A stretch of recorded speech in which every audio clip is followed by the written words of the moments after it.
La fin d'Haïti est proche.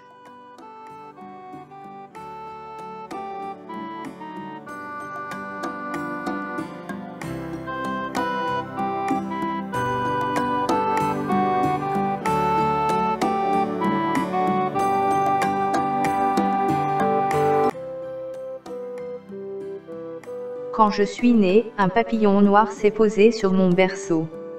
Si je m'en souviens bien, telles sont là les paroles de Coriolan Ardouin, poète haïtien du XIXe siècle, parlant de lui-même, pour expliquer et comprendre l'avalanche de malheurs et de poisses qui se sont abattus sur sa personne, tout au long de sa courte et chienne de vie. Mais on aurait cru vraiment qu'il parlait de la République d'Haïti, tellement notre histoire ressemble à ce destin calamiteux que fut le sien. C'est que le ver était dans le fruit dès la Genèse. 4 La Malbatte, Dépit, 1804. En effet, avant même que fût rédigé l'acte de notre indépendance, nous y portions déjà les germes de notre dislocation d'aujourd'hui. L'assassinat de Jean-Jacques Dessalines en 1806 marqua déjà le début de la fin de cette belle aventure. L'épisode du camp Gérard ne fut en réalité qu'un rare intermède heureux dans cette triste péripétie faite d'incompréhension mutuelle, de chicanerie, de lutte des classes, d'insurrection, de guerre civile, d'atrocités, de déchoucage, de tonton Macoute, de coup d'état, de coupé-tête boulet-caille, de lavalasse, de perle brun, de gros ponguettes, de rate-pacaca, de coup de poudre, de tête calée, de cyclone, de tremblement de terre, de cartouches, de misère, de kidnapping, de minusta, de choléra, de wanga, de banditisme, à tous les niveaux de l'appareil de l'État, d'ingérence étrangère, d'occupation, réelle ou déguisée, de gestion calamiteuse, de prévarication, de vol, de fourré main-prend, de pillage systématique des ressources du pays, j'en passe, et des meilleurs. Mais cette fois-ci, ceux qui ont l'habitude de faire du mal à ce peuple, se sont particulièrement surpassés. Ils en sont arrivés aux limites extrêmes de cet art macabre.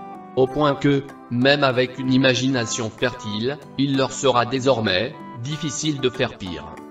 En effet, les malheureux attirant sur eux le malheur, comme le cadavre attire les vautours, les mouches, les hyènes, les chacals et les solas, ainsi s'est abattue sur nous toute une cohorte de malédictions et de malveillants, y compris certains qui sont des nôtres, par la peau noire et par le nif. J'ai peur qu'aujourd'hui, toutes les conditions soient déjà réunies pour que bientôt, à la prochaine étape de cette chronique honteuse de la déchéance d'Haïti, nous ayons l'honneur d'avoir à la tête de ce pays, n'ayons plus peur de le dire, des députés, des sénateurs, des ministres, des premiers ministres, et même, des présidents de la République, d'un tout nouveau genre, c'est-à-dire, des hommes et femmes dont les noms risquent de laisser la nation entière pantoise, voire, Sergi-pantoise. Je parle d'authentiques bandits de grand chemin, de véritables voleurs, de kidnappeurs avérés, de narcotrafiquants, de gangsters, de criminels notoires et de prisonniers en cavale, pour ne citer que cela. Que diriez-vous, par exemple, d'une 51e législature avec un président de l'Assemblée nationale nommé Bougoye, ainsi connu, lequel honorable partagerait les honneurs de sa République avec ses honorables acolytes sénateurs, Ti Sourit, Ti Lapli, Ti Mépris, Ti Junior, Ti Boutjean-Jean, Ti Ougan, et d'autres Ti, ainsi connus. Sans oublier un Premier ministre nommé Vlao, ainsi connu, et pour couronner le tout, un président de la République nommé Chrysla, ainsi connu. Et pourquoi pas, le général Barbecue, ainsi connu, chef de la police, et le général Hanel, commandant en chef de l'armée, etc., etc. Il est très facile, en effet, de reconnaître un pays qui s'en va inexorablement vers sa fin programmée. C'est, par exemple, lorsque son actualité passe en quelques années, de la chronique d'Anténor Firmin, de Jean de Pras-Mars, d'Etzerviller, de Demesvar Delorme, de Massillon Coicou, de Léon Lalo, d'Oswald Durand, de Rony Durand, d'Émile Saint-Lô, de Justin Lérisson, de Franck Étienne, de René Despestres, à celle de Ti Couteau, Ti Lapli, Ti Ougan, Ti Mépris, Ti G, Ti Junior, Ti Sourit. C'est une dégringolade à 100 à l'heure qui nous indique que la fin définitive d'Haïti est désormais une réalité et qu'elle est pour bientôt. D'ailleurs, tout cela, n'a-t-il pas déjà commencé, au moment même où nous parlons ? N'avons-nous pas tout fait pour en venir à une telle issue? Quelque chose a-t-elle été faite pour nous épargner pareils augures? Et au point où nous en sommes, qu'est-ce qui pourrait encore nous empêcher de sombrer dans ce gouffre, ce tubum de l'abjection dans lequel nous avons déjà un pied? À part peut-être la bonne vieille Providence, laquelle nous a souvent sauvés du pire, mais dont nous abusons depuis trop longtemps. Cieux, éclairerez-vous cet horrible carnage? Le fer ne connaîtra ni le sexe ni l'âge.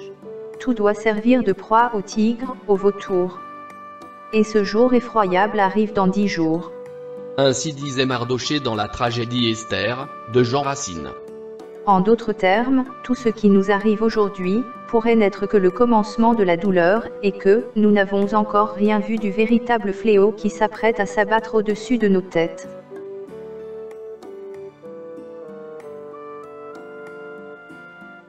C'est donc dans cette atmosphère de fin d'Haïti annoncée, que je trempe ma plume dans mon chagrin, pour vous proposer cette série de prises de parole hebdomadaires. Prenez donc le temps, compatriotes et citoyens haïtiens, de suivre cette chronique. Même si, j'en suis conscient, vous avez, sans doute, la tête bien ailleurs, par les temps qui courent. Rendez-vous donc, tous les jeudis de l'été, sur cette même chaîne, à cette même heure, afin d'approfondir sérieusement cette question, Haïti est-elle vraiment en train de mourir? Mais souvenons-nous toujours de cette phrase, du fondateur de cette nation. Si les citoyens ne se soulèvent pas, c'est qu'ils ne sont pas des hommes.